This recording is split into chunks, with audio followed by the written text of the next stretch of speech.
আপনার ঘর থেকে অভাব দূর হয়ে যাবে ইনশাআল্লাহ, কোনো অভাব থাকবে না। একটি লবঙ্গ নিয়ে আপনার ঘরের একটি গোপন জায়গা আছে, আমি কি বলে দিব সেই জায়গাটি, সেখানে রেখে দিবেন ইনশাআল্লাহ।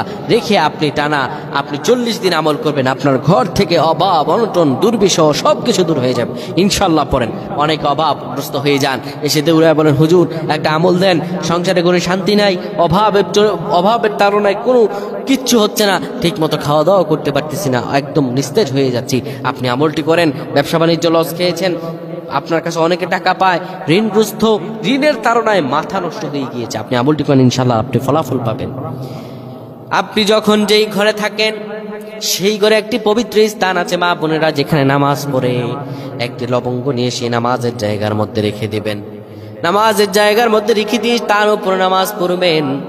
আপনি নামাজ পড়ার পরে একটি দোয়া পড়বেন, আল্লাহুম্মা ইন্নী আসআলুকা ইলমান নাফিআ ওয়া রিজকান তাইয়্যিবা ওয়া আমালান মুতাকাব্বালা। এই দোয়াটি যদি পড়তে পারেন আল্লাহ এত পরিমাণে রিজিক দান করবেন, আপনার সংসারে কোনোদিনও অভাব হবে না। সুবহানাল্লাহ।